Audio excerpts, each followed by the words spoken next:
Hola, ¿qué tal? Bienvenidos sean todos y todas a Ojalá.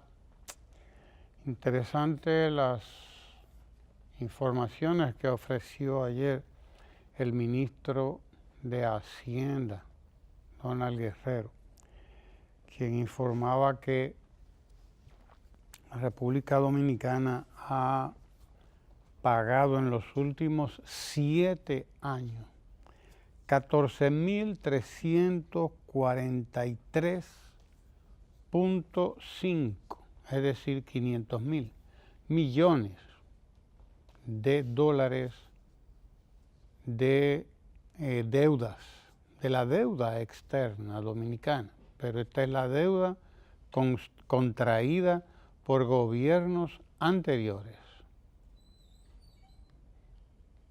Esa deuda ha pagado el presidente Medina, el gobierno dominicano, en los últimos 7 años, 14.343 millones de pesos, 0.5, es decir, 500.000.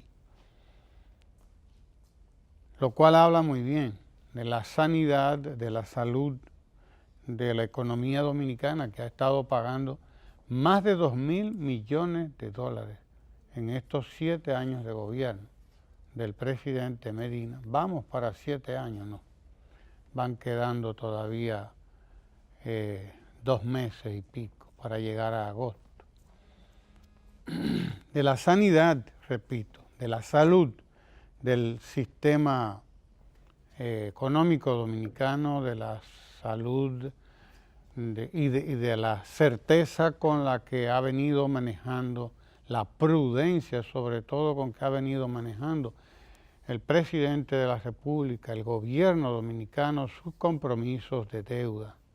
Para los que llevan anotaciones de estas cosas, para quienes se preocupan mucho por estos temas y continuamente viven manejando datos equivocados sobre la deuda dominicana. Número uno, el gobierno dominicano, pues, a muchos les molesta el que haya estado financiándose con bonos del extranjero y en las 2 últimas emisiones, bonos en pesos dominicanos, algo histórico porque nunca se había emitido, nunca en la historia de la República Dominicana habíamos emitido bonos en pesos dominicanos. De no hacer, quienes dejaron el déficit al gobierno dominicano son precisamente los gobiernos anteriores, porque eso es lo que ha hecho el presidente, pagar aquella deuda y bueno, mantener el déficit en el nivel más bajo también de quizás de la historia dominicana en materia de déficit. Porque estamos hablando de déficit de un 2%, alrededor de un 2%. Cuando llegó el presidente de la República ahí en agosto del 2012, el presidente Danilo Medina se topó con un déficit que rondaba el 6%. 6, algunos hablan del 7%, pero bueno, es un déficit bastante alto, superior al 5%.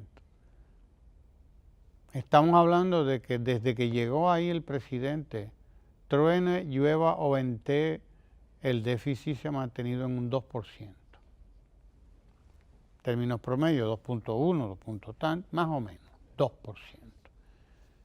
Eso también habla de la prudencia con que ha manejado el gobierno sus cuentas, de la prudencia, del tino, del tacto que ha tenido el presidente de la República en mantener la deuda externa en un nivel casi pues modélico, porque estamos hablando de que la deuda externa de la República Dominicana, la deuda real, la deuda neta, apenas, como decía el ministro de Hacienda ayer, es un 38%, 38.5% del Producto Interno Bruto, mientras que el promedio de América Latina es de un 53%. El promedio de toda la América Latina tiene un promedio de un 53% de su Producto Interno Bruto, es decir, 53% de toda su riqueza la dedica a pagar deuda. 53. República Dominicana está entre los que menos, entre los que están por debajo de ese promedio. Estamos en un 38.5 más o menos. Es decir, tenemos con respecto a América Latina todavía más de un 5% de ventaja para llegar al promedio, no para alcanzar ni siquiera al más endeudado. Estamos en el número 6 o número 7 de los países menos endeudados de América Latina, para que se entienda. Y la gráfica la hemos compartido en muchas ocasiones.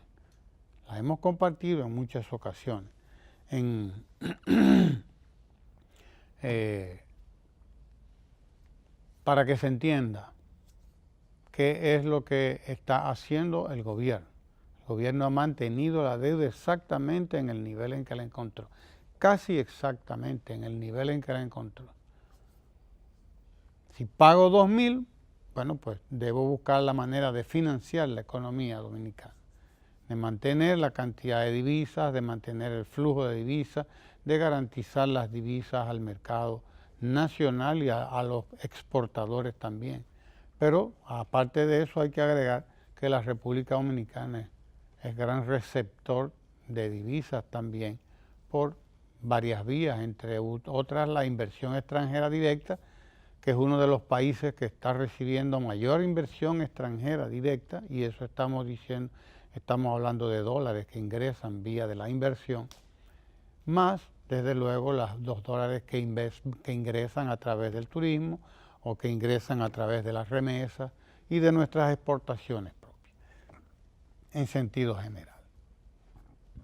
Nunca antes la República Dominicana se había visto con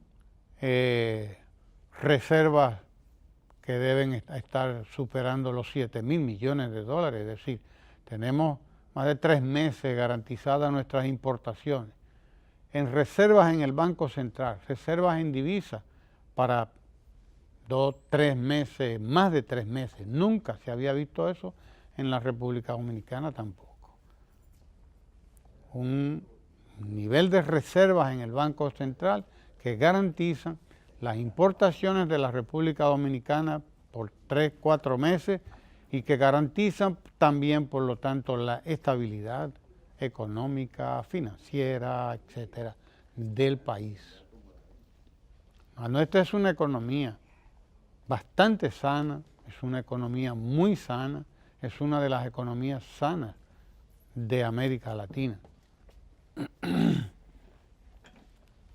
Es una de las economías más eficientes ahora mismo en América Latina también, y de las de mejor perspectiva, puesto que estamos hablando de un país que crece por encima de su potencial, es un país que crece por encima del 5%, el potencial calculado por el Fondo Monetario Internacional, la CEPAL y todos los organismos internacionales. El potencial de una economía como la dominicana es un 5%. Nosotros hemos estado creciendo por encima del 5% de manera permanente, de manera persistente. Y eso habla muy bien de nuestra economía. Pero además de eso, como bien establecía ayer el ministro de Finanzas, nosotros hemos estado no solamente pagando nuestros compromisos, más de 14.000 millones de dólares en los últimos 7 años de dólares de deuda contratada no por este gobierno, sino por los gobiernos anteriores, todos.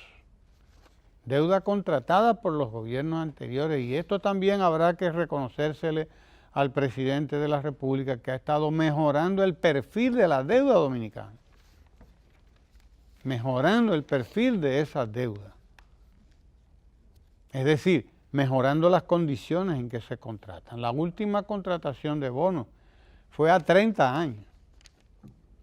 oiga bien, fue a 30 años, un plazo largo para la colocación de bonos, y a un 6% anual. 30 años y 6% anual, que no es cualquier cosa. Paga lo que debe y toma chocolate. Toma chocolate y paga lo que debe. Claro que sí. Toma chocolate, paga lo que debe, como dice la canción.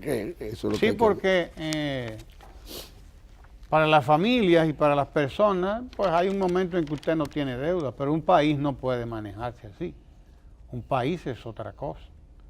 Y un país que ha tenido históricamente pues las deficiencias que ha tenido la República Dominicana, las carencias, la pobreza, porque ese es el problema, la pobreza que ha tenido la República Dominicana, no puede decir que no se va a financiar. Pero además esa pobreza hay que recalcar que son muchos los factores que influyen en esa pobreza, pero la más importante o el más importante de esos factores es la deuda social que se ha acumulado en la República Dominicana. Mientras la riqueza del país fue creciendo, fue creciendo y fue creciendo también la concentración de esa riqueza, que en principio fue concentrada para colocarnos cerca en la historia de la República Dominicana, una concentración brutal, una riqueza, claro, creciendo, pero concentrada de manera brutal en la familia Trujillo, por ejemplo, y en 4 o 5 grandes capitalistas. Porque es así. Hay que reconocer que la dictadura trujillista fue una dictadura capitalista, como pocas hubo en América Latina, creadora de riqueza, creadora de industria, desarrolladora de emprendedora, como pocas en América Latina, pero igualmente concentradora. Como decía Bosch en uno de sus análisis sobre la dictadura trujillista, él decía, Trujillo era el gran burgués de la República Dominicana. Él concentró en sí y en sus allegados a toda la burguesía de la República Dominicana. Él solo la representaba. Esa es la realidad. Cuando hablamos de eso, estamos hablando de una concentración de la riqueza brutal, ¿a base de qué? De una explotación también brutal de la población.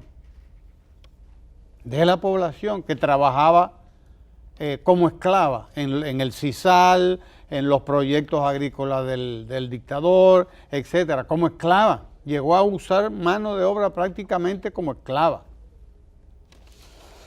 Entonces eso generó una riqueza grande, pero desde luego es una riqueza concentrada y el modelo continuó siendo un modelo de concentración de la riqueza. Continuó siendo concentración de la riqueza, desde luego. Ahora el grupo que concentra es un grupo más grande. No es la familia Trujillo y los 4 u 8 amigos de Trujillo, amigotes de Trujillo. Ahora los que concentran toda la riqueza es una clase. Es una clase dominante, es una clase ricachona, una clase que se da todos los lujos del mundo, que tiene riqueza aquí, que tiene riqueza en el extranjero, pero es riqueza, es concentración de la riqueza, de este modelo que concentra la riqueza. Desde luego, estamos viendo en los últimos 20 años también un cambio en ese modelo que consiste en que se está buscando desde el Estado y desde el gobierno, como debe ser, una distribución de la riqueza mayor en la sociedad dominicana. ¿Cómo se ve que se está distribuyendo más riqueza en la República Dominicana? Bueno, usted lo ve claramente en los últimos 6 años, va para 7 años el presidente Medina. Bueno, la educación, que él la recibió con un presupuesto de 60.000 millones de pesos, tiene hoy un presupuesto de 150.000 millones de pesos. Es decir, tiene una inversión, hay una inversión en educación de 3 veces la que había antes, prácticamente. Y entonces eso quiere decir que el Estado está distribuyendo más riqueza en la población, porque un niño, una niña en la escuela que come, que merienda, que recibe lo que está recibiendo mensualmente ese niño, esa niña, esa familia a través de ese niño, de esa niña, 7,000 a 9,000 pesos mensuales. Eso se llama distribuir riqueza. Distribuir riqueza no es que cojan los 9,000 pesos y se los pongan en la mano a la gente, porque entonces la gente los va a coger para hacer lo que quiera. No, no, no. Los tiene ahí, los invierte el Estado en lo que tiene que ser invertido ese dinero, que es en la educación. Por ejemplo. Pero así como mencionamos la educación, podemos mencionar todo lo otro. Porque hay que ver lo que significa la nueva barquita. Ahí se invirtieron 3 mil millones de pesos, 1,700 familias, casi 2,000, salieron de ahí, de esa barriada. Y eso se llama invertir en la gente, eso es inversión en la gente también. Recibir una vivienda como la recibieron esta gente que salió de ahí, de la vieja barquita.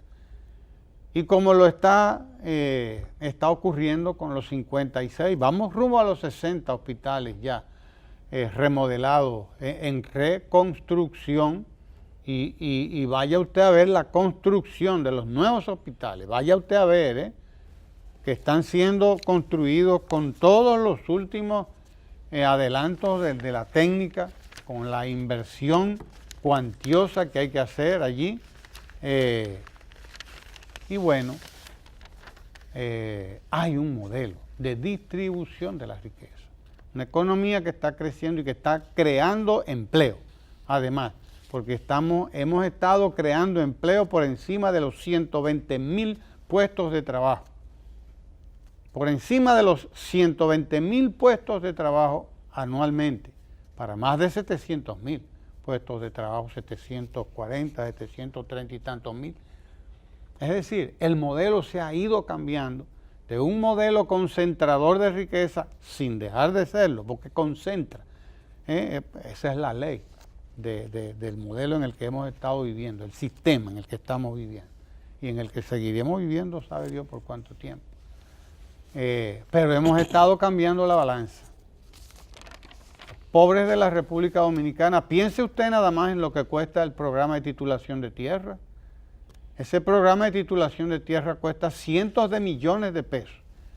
Cientos de millones de pesos invertidos por el Estado. Por el gobierno del presidente Danilo Medina, que ha sido el único que se ha preocupado por dotar de un título de propiedad a gente que tiene 50, 60 años viviendo en una parcela que nunca le perteneció. Ahora es que le pertenece. Eso es distribución de la riqueza también. Y si seguimos contando, ustedes no van a poder hablar. Así que adelante, mis queridos compañeros. Antes de que... Sí, porque además tenemos la agenda municipal. Sí, la agenda municipal. Ahí. Pero yo quiero agregar algo al tema que trataba Ramón. Es cuando se crea el Banco Central de la República Dominicana, cuando se paga la deuda, en principio. ¿Por qué? Porque no es verdad que recién llegado al poder, de la manera en que llega Rafael Leónidas Trujillo Molina, él tenía el dinero que se invirtió en la reconstrucción del país y particularmente de la zona devastada por San Zenón, pero que además emprende la realización de una gran cantidad de obras, decenas de obras, lo que fueron 90 obras, si mal no recuerdo, de infraestructura. Y era lógico entonces que en esos primeros 10 años Trujillo pues tuviera, o en aquel momento, que endeudar al Estado. Y yo no sé de dónde le sale a cierta gente tanta preocupación por el tema de la deuda, que no es más que un componente Claro. que si estuviera fuera de control incidiera de manera determinante en la macroeconomía, en la llamada macroeconomía. Como bien ha dicho el ministro de Hacienda, que señaló en el día de ayer que Hacienda, el ministerio, hace una administración de la deuda prudente, responsable, enfocada en garantizar el mantenimiento de la estabilidad macroeconómica en el país. Cuando los países no tienen control de esa variable, la llamada deuda externa, que no es más que las fuentes habituales de financiamiento, tiene que recurrir al Fondo Monetario Internacional. ¿Por qué el fondo? Cuando intervenía con un plan, ¿cómo le llamaban al programa de ajuste? De ajuste, sí, pero eso tiene el nombre de, ahora no recuerdo, el plan que ellos diseñaban para los gobiernos o los países con el stand-by. Programa de ajuste económico que incluía un préstamo stand-by. Stand-by, efectivamente. Pero eso no es el caso en años. No se puede hablar de nada de eso en los gobiernos del presidente Danilo Medina. Que lo que se ha hecho efectivamente es cambiarle el perfil a la deuda. Pero si esa fuera una variable determinante, ni el Banco Mundial, ni el Fondo, ni el BID, ni demás organismos, ni gobiernos con los que hemos tenido también deudas bilaterales, es decir, relaciones al margen de los organismos, del Fondo y demás, pues estuviéramos en una situación como la que tiene Argentina, cuya solución fue endeudarse más. 57 mil millones de dólares acaba de prestar el Fondo Monetario Internacional. Pero ya le había dado una primera parte. Ya le había dado no sé cuánto antes. Es decir, pretender vender... El peor endeudamiento, además. Pues ese, claro, porque ese es el peor endeudamiento. Porque ese dinero incluso no circula. No, ese dinero se queda arriba. Arriba.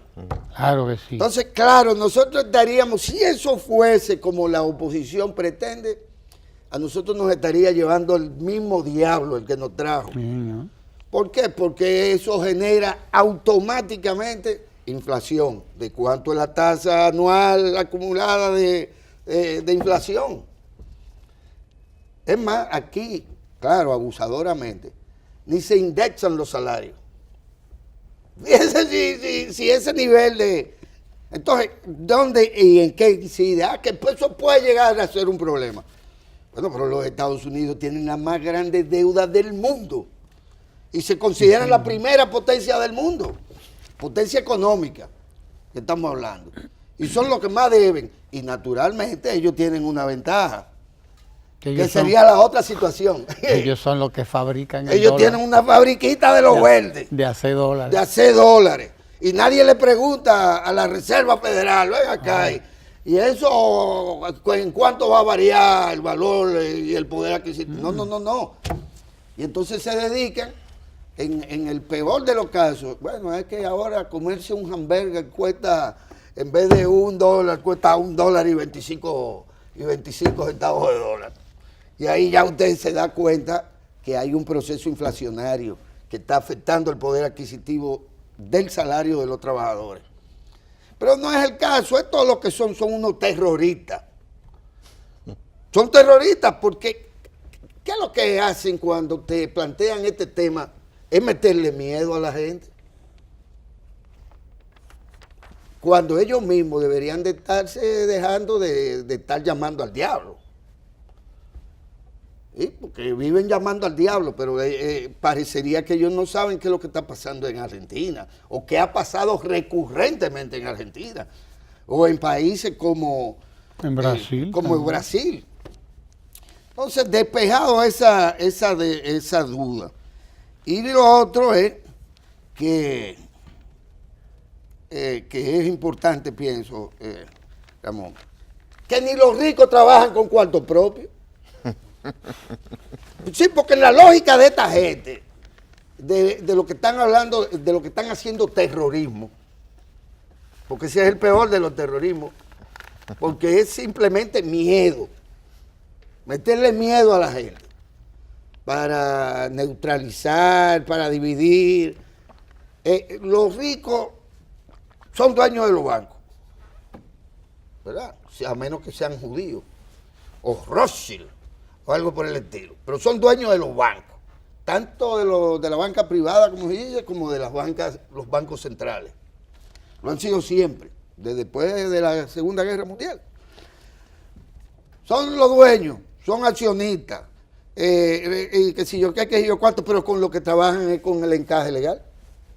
Hay que darle 29.000 millones, porque no trabajan con su cuarto. Su cuarto sirve de garantía, como sirve el Estado Dominicano de garante de los bonos soberanos. Así de simple. El Estado asume el costo a largo, mediano y largo plazo de los bonos que emite, de los bonos soberanos. Que, por cierto, es un indicador brutal de que la deuda no es un problema. Porque si fuera un problema, los bonos soberanos de este país serían pura chatarra. No valdrían absolutamente nada. Y entre otras cosas, porque los que sacan beneficios de eso se aprovecharía de las circunstancias. Bueno, estos tipos tienen una bendita crisis, pero como quiera vamos a apretarle porque le vamos a ganar unos cuartos. No es el caso con la República Dominicana. Esa variable incidiría en absolutamente todas las demás variables macroeconómicas.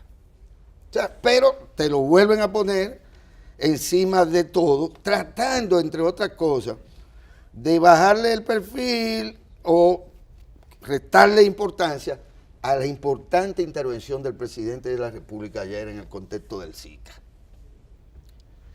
Que sí es una cuestión que deberían estar discutiendo con el presidente, en el Partido de la Liberación Dominicana, entre esas cosas que le llaman clase política. ¿Y por qué? Porque todavía aquí hay gente que no se da cuenta que el riesgo, como dice el presidente, no es que se deba o no se deba, no. Es la vulnerabilidad que tienen los sectores sociales. Porque cuando usted deja deslizar, como se decía cuando Hipólito, la prima tuya. la famosa prima esa que es una sinvergüenza.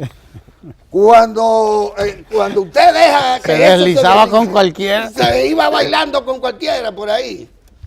Hipólito se la llevó para la casa. Prima se ponía caliente.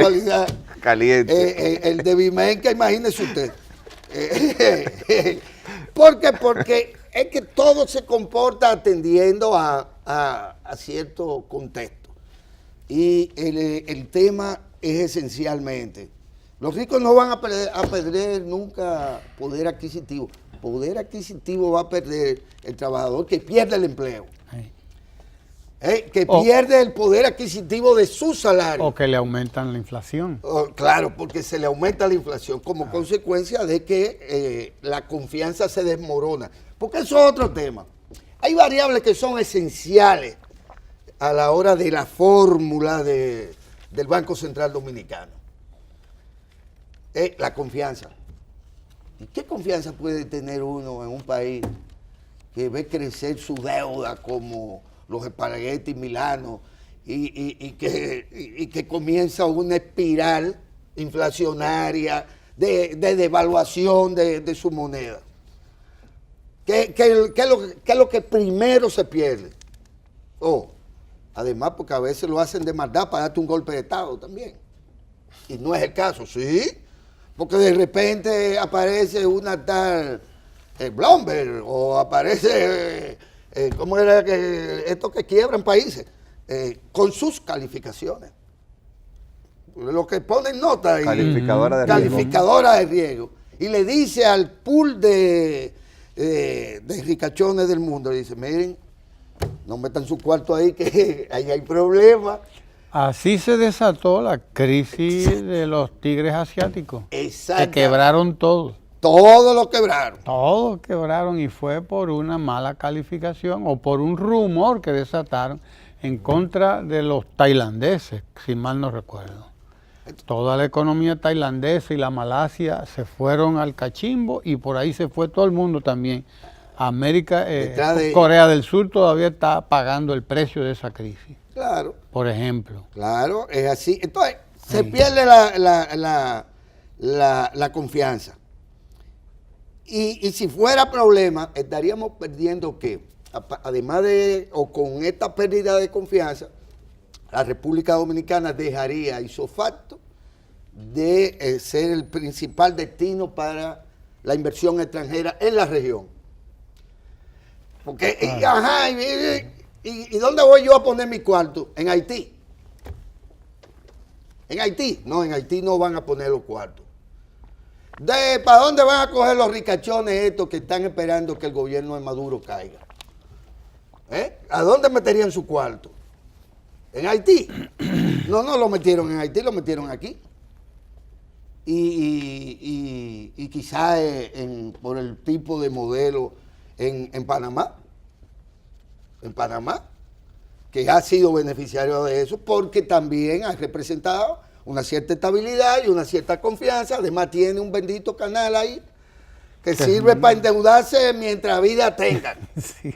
Mientras vida tengan los panameños. Pero es que, por lo tanto, esto es una charlatanería del tamaño de esos supuestos representantes del electorado tránsfugas. Sí, porque son unos tránsfugas. Son unos tránsfugas. Porque definen su transfugismo de una tal suerte que nadie entiende cómo es. Pero al que se me diga a mí, ¿dónde está la revista comercial? ¿Cuál quiere? ¿Cuál quiere? Bueno, la más mala. Aquí las tenemos. Usted la tiene arriba, la mamá. La tengo en la mano. Sí. No. A su escoger, Sí, a a su mí gusto. escoger. Bueno, no, pero donde ellos dicen que ellos ya son prácticamente una bancada independiente. Y si eso no es transfugismo. No, que dice, el titular dice. Cuidado, Pero eso aquí. es defensa de la Constitución. Bueno, esta es más o menos. Sí, eso le iba a decir, no es la más mala. No. Mucho cuidado, No. se llama defensa de la Pero podría Constitución. ser el diario no libre, sino pues, Se llama defensa de la el Constitución. nuevo diario, podría ser que es quizás de menos maluca. Pero que digan que sí, porque que ellos son Jacobo Magluta. Sí, Sí, son Jacobo Magluta. se han alzado como Madrigal. Como Madrigal, no vamos a votar No por vamos a Madrigal. votar por Madrigal. Y después se entran a tiro. O aprueban dos cosas distintas. El pobre Jorge Blanco no pudo construir la presa de Madrigal. No, por más que vuelta que le dio y más tigueraje que tenían esos pachecos y esa gente. Para que usted vea de dónde que viene la cosa. No pudieron construir Madrigal. Ellos quisieran parar, así como quisieron parar Punta Catalina. Ahí abajo, ahí, royéndolo todo ahí para dañar. Oye, que se diga de que diputado leonelista. ¿Y quién carajo convirtió en diputado leonelista a esos representantes de su electorado, de su demarcación? ¿De cuándo a dónde yo voto por, al elegir mis representantes como diputados y senadores? Es que yo estoy votando por el presidente de la República. Eso es un absurdo.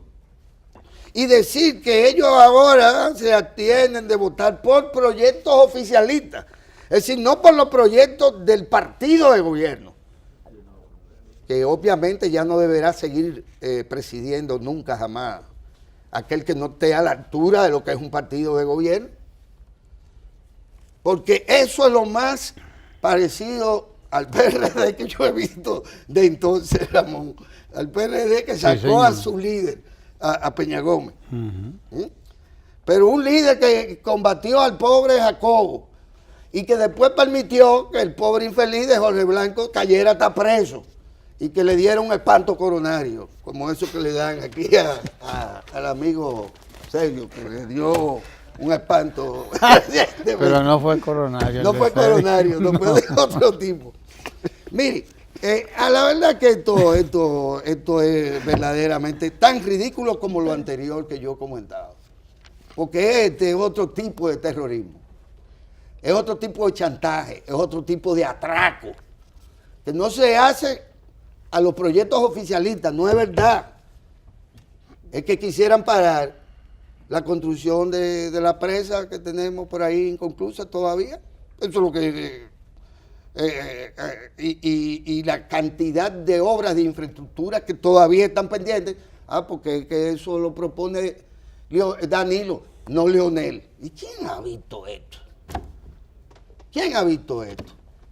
Esto se está poniendo color de hormiga porque, entre otras cosas, parecería que ha llegado la hora de ¿qué? ¿Cómo es la expresión? Del moro. No, la de Era Moro, que decía el la de maestro Moro era el Solano. Esa era la hora de Solano. No, está llegando la hora de las definiciones. Porque un ejército no va nunca a una guerra sobre la base de la rebelión de los sargentos. Sí, porque de eso se trata. Un ejército le cae atrás a su Estado Mayor, y su Estado Mayor es el comité político de un partido. Y siguiendo por ahí del comité central, y siguiendo por ahí de una bancada que estatutaria, o yo no sé cómo, usted que sabe de eso, le da en exclusiva una cuestión casi monopólica que también habría que cuestionarse en su momento, pero le da al comité político el control de los curules y de las posiciones oficiales del partido que se van a presentar en la Cámara de Diputados y en el Senado. Está llegando la hora de las definiciones. Yo lo siento mucho por... La hora de los hornos. La hora de los hornos, eso era lo que andaba Y buscando. solo habrá de verse la luz, decía José Martí. Sí, Cuando se cueza, ¿qué? cuando se pare algo nuevo. Señor. ¿Sí? Ok. No sé si se va a parir o no, pero... Miren, Se pare. Da brega, pero se pare. Lo que pasa es que en Sí. República Dominicana los temas terminan siendo tan insulsos a veces por el poco nivel de formación política que tienen muchos legisladores, inclusive gente que llegaron a ser legisladores, pero como la escuela de formación política en República Dominicana se fue destruyendo y desmeritando, tenemos mucho, como usted dijo, tránsfugas a veces. Y fíjese el nivel del debate. Mientras a finales del siglo XX el debate era la capacidad que tenían los legisladores de atender a su conciencia, eso lo planteó Hostos varias veces y fue debate nacional. Ahora esta gente dice que cualquier proyecto que venga del oficialismo, ellos son oficialistas, parece que no se dan cuenta, lo van a rechazar. Entonces, al margen de la indisciplina partidaria, hay un elemento de conciencia política, porque hay leyes que son impostergables y ellos parecen no entenderlos. Lo relevante para mí de la intervención que hubo en el sistema de integración centroamericano del presidente Danilo Medina fue que señaló la vulnerabilidad que se tiene. Y ese es el verdadero peligro. Y si yo fuera oposición, estuviera hablando de eso. Y el que está hablando de eso es el presidente. Él está señalando básicamente lo que significa que en ciclos económicos adversos, y para los que nos están escuchando entiendan, la economía funciona en ciclos. Kondratyevsky, un ruso, fue uno de los primeros en estudiar y darse cuenta que había un elemento cíclico en la economía, o sea, que cada cierto tiempo se repetían determinados fenómenos. A partir de ahí, Schumpeter estableció que la forma de romper eso era con la innovación y competitividad. Curiosamente, ¿cómo se llama este año en República Dominicana? El año de la innovación y competitividad. Y tenemos un presidente que es economista y que conoce bien cómo se dan estos fenómenos y está diciendo, miren, hemos pasado de una pobreza de un 39% a una pobreza de un 23%. Hemos pasado de una clase media que era un 22% a un 30%. Pero existe el peligro porque se presente un ciclo económico adverso de que eso se destruya. ¿Por qué? Porque la clasificación que se entiende para clase media tiene que ver muchas veces con el acceso a servicios, tiene que ver con el ingreso que recibe una persona que lo hace calificar de una manera u otra. Entonces aquí tenemos que estar hablando de la afiliación en los seguros del sistema de seguridad social. República Dominicana tenía una posición de las más desventajosas en número de afiliados y ahora mismo es una de las que tiene la posición número 4 en número de afiliados en el sistema de seguridad social. Pero esa red no está buena todavía. El mismo presidente dijo que él quería poner en marcha el sistema de atención primaria, pero cuando vio el estado de hospitales, hubo que intervenir los 56 hospitales porque eran desastrosos. Y se han ido interviniendo hospitales y se ha ido mejorando, pero cuando se mejora uno, todavía no da abastos. ¿Por qué? Porque hay demasiada demanda y se están resolviendo problemas que vienen desde hace mucho. Entonces, ese es el verdadero problema que tiene República Dominicana, que todavía somos un país que no tiene desarrollo económico bueno, que tiene debilidades en el desarrollo humano. Hemos tenido crecimiento, pero realmente el gasto social y una política social que haga la distribución de la riqueza se comienza a acentuar en el 2012. Y la mejor prueba es el programa contra el analfabetismo, porque parece sencillo, pero un país donde existiera 1 millón de analfabetos, siendo el país que tenía una economía pujante y en crecimiento, era un contrasentido. Entonces, ahora mismo tenemos una serie de elementos que posicionan a la República Dominicana con mejores índices de desarrollo humano, pero tenemos vulnerabilidad en la frontera. Tenemos vulnerabilidad de que ha tenido que el presidente que ir a recuperar el campo, que lamentablemente el único que había puesto su vista en el campo y lo había puesto deficitariamente fue el presidente Balaguer con una reforma agraria tímida, pero con políticas incompletas. Entonces, esas políticas incompletas, en donde la reforma agraria te daba un papel que lo llamaban título provisional, pero no tenía una fortaleza jurídica, ni te convertía a ti en propietario, se está viniendo haciendo ahora. El plan era 150, pero señores, hacer eso es una realización titánica. Van 60.000 títulos de propiedad, pero aún falta mucho, porque ese es el desafío. No había nada y se está creando. Entonces, el tema es la continuidad de esas políticas públicas o lo que asegure en un ambiente político donde usted se encuentra legisladores y líderes políticos que dicen que no van a aprobar ningún proyecto. ¿Quién me garantiza a mí que estas políticas sociales que han sido exitosas sigan manteniéndose? Ese es el gran desafío que nosotros tenemos. El tema no es la reelección, el tema es que la repostulación del presidente es tal vez la garantía, lo que creemos muchos y lo que queremos que el pueblo decida, de que esas políticas públicas se sigan aplicando o no se sigan aplicando. Es básicamente eso, y el pueblo tiene derecho a decidir. Entonces yo creo que se ha revuelto todo el debate, que si respeta la Constitución, señores, estamos hablando de que se modifique la forma que ella dice que tiene que ser modificada. Si alguien me dice que se va a modificar de otra manera, yo soy el primero que digo que es una sinvergüencería. El presidente diría lo mismo y cualquiera diría lo mismo, porque nadie está planteando violentar el procedimiento de reforma. Ahora tenemos una República Dominicana que tiene un Tribunal Superior Electoral, que antes no lo tenía. El Ministerio Público es de carrera. Primera vez, pese a todo lo que se dijo, que los titulares de los diferentes distritos judiciales fueron escogidos por un concurso. Entonces, desde el punto de vista del poder público, lo que busca la Constitución es la limitación del ejercicio del poder, el presidente que salga tiene menos poder que los anteriores en el sentido de la discrecionalidad. Y lo estoy diciendo en el tema del Ministerio Público, en el tema de las compras. O sea, si usted violenta la ley de compra, hay un ministerio público que lo puede perseguir.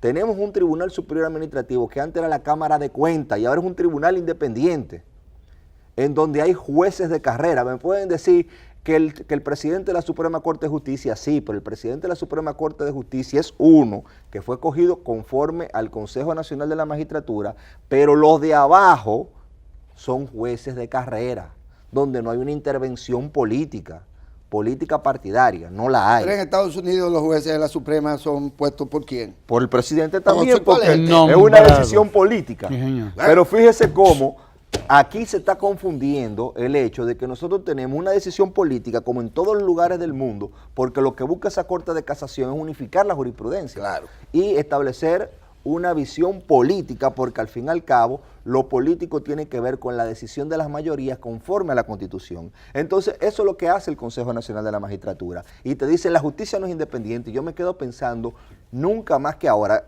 yo conozco las fallas que tiene la justicia, tiene muchas. Yo conozco que hay muchos jueces sinvergüenza, hay muchos, pero hay mucho menos que antes porque hay un proceso de concurso, hay un proceso inclusive de supervisión de esos jueces que hace que sea más difícil que una persona cometa una infracción. Y si la comete, se sabe. Lo que pasa es que a veces cuando se denuncia la infracción, la gente también tiene sus jueces favoritos, porque hay claques que tienen sus jueces favoritos, y no me voy a seguir metiendo en ese tema. Además, déjame decirte, porque es que yo ayer también oí a la monserga esta de Uchilora, descalificando al presidente de la Suprema Corte de Justicia porque es un miembro del Comité Central del Partido de la Liberación. O fue un miembro. Me da exactamente lo mismo. Que lo sea escondido a que lo sea clandestino o que lo sea públicamente. Y yo prefiero que lo sea públicamente. Porque eso de que el Estado es un grupo por aquí, un grupo por allá, eso es un disparate. Las políticas públicas y las políticas de Estado y las naciones no se manejan con gente de que independiente de qué. Independiente de qué que usted, gente que está buscando como la Toyota, buscando. Y gente que tiene intereses. Buscando que sean los norteamericanos, que sin tener que invadirnos de nuevo, sean lo que digan, mírenlo, porque son todo un grupo de traidores. Mire, que digan esto, que no, que la Constitución es el compromiso con la democracia, que lo diga una embajadora extranjera. Debería darle vergüenza. Lo que pasa también es que, mire el debate aquí. Yo tengo un amigo reformista lasallista, muy querido conmigo, muy apreciado para mí, que me estaba discutiendo ayer sobre el tema de la deuda. Y usted mencionaba ahorita el elemento de Trujillo, y yo quiero recordarle a la gente que un señor llamado Ulises Heró agarró sobre la sinvergüencería que había hecho Buenaventura Báez con el empréstito Harmon y negoció con la Reggie Company una porquería de endeudamiento para pagarle a un grupo de ilustres hombres, entre los que había uno que se llamaba Cosme Valle.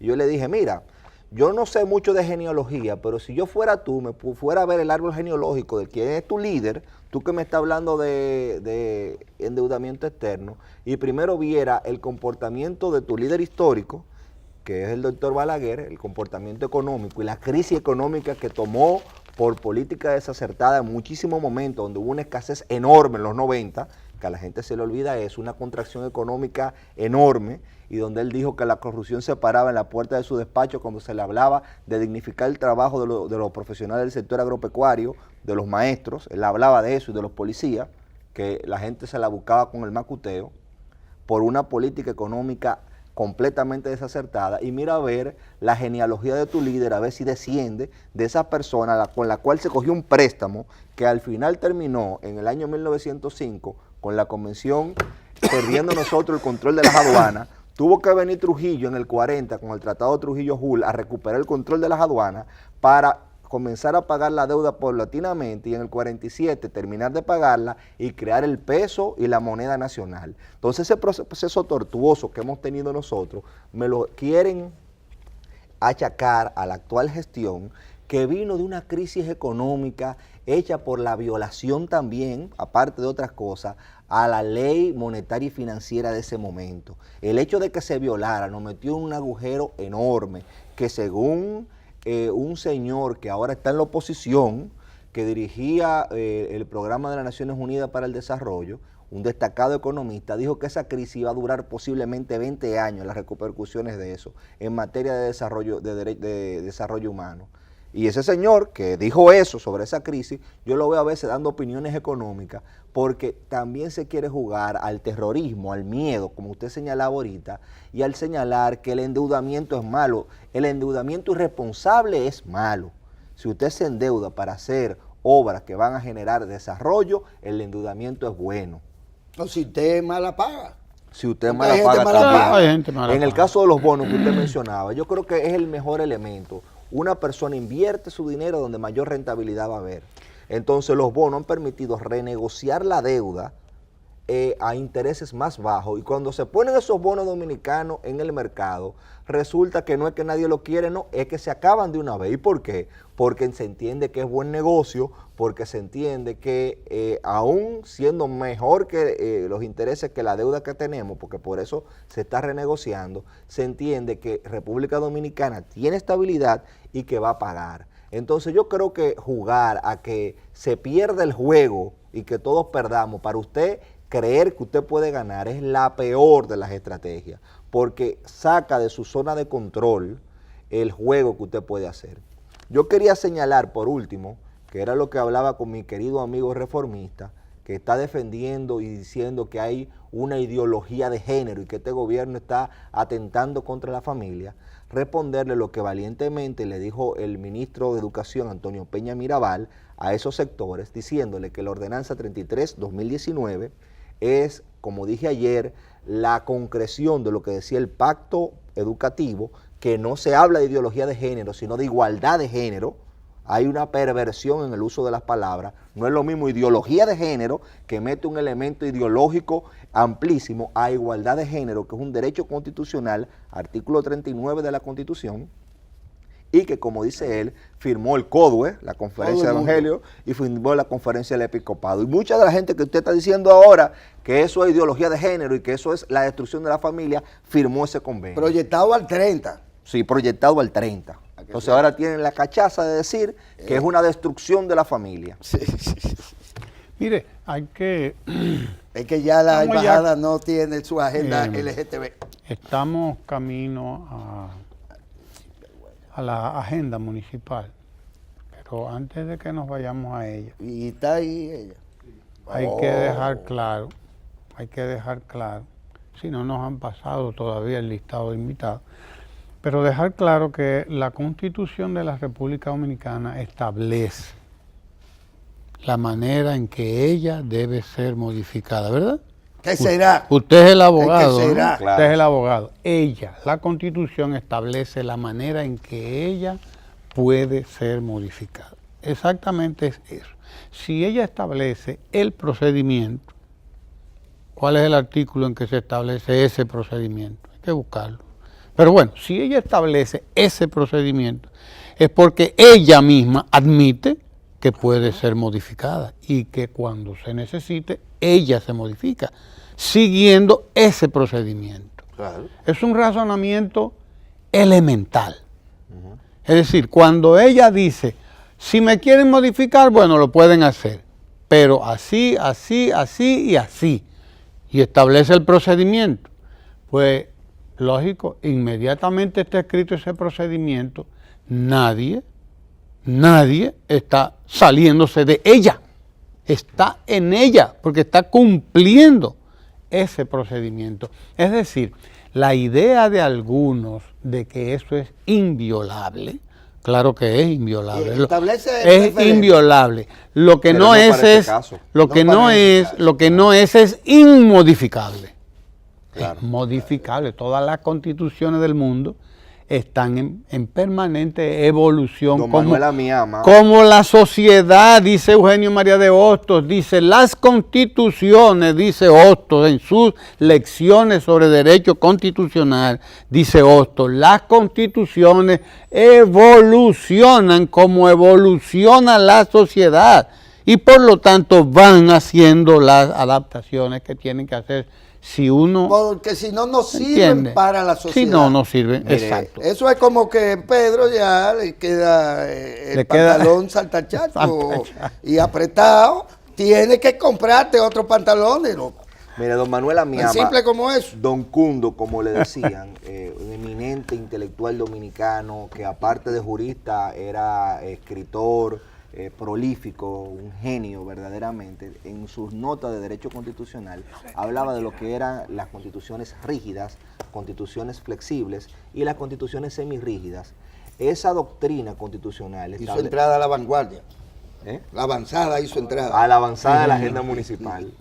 Bueno, lo que quería señalar básicamente es que la doctrina constitucional está claro si la Constitución se puede modificar o no. Y eso es una discusión hasta absurda, usted plantear que la Constitución es completamente rígida. Usted plantear eso es una sinvergüencería. Es que es una... Violaron los estatutos. Lo acaban de adecuar. ¿A qué? Exacto. A la Constitución. A la ley A la de ley. partido, que si yo qué, que si yo cuánto. Ahí no hay violación a nada. No, nada. Hay Ahí una hay adecuación. modificaciones, adecuaciones. Claro, claro. Ah, pero entonces Mire, la constitución del señor no, que se Claro. la lleve para su casa. Claro. Es la intención de petrificar Mire, las relaciones de poder en un momento determinado. Claro. Exactamente, petrificarla por conveniencia. Sí, señor, nos vamos a la agenda municipal que en el día de hoy se torna bastante cultural, Guillermo. Ay, ella Porque ella tiene se aquí dedica a eso ahora. a Cristian Lara, que es coreógrafo, a Joel Gómez, que es bailarín, a Punto Cultural Los Girasoles. Hasta los bikinis se siguen usando. Punto Cultural Los Ahora son de Girasoles. cuerpo entero, loco. No, eso ahora es que eso está en bueno. Ahora que está, no, porque desde que porque llegó la tanga, ellos oye, se que fueron. bikini, ni que bikini. Ah, bueno. O los colalés. Bueno, ¿Qué pero cosa, eso- ni qué cosa? Pero es que eso es una variación del bikini, Es lo mismo, compadre. porque todo evoluciona. Es lo mismo.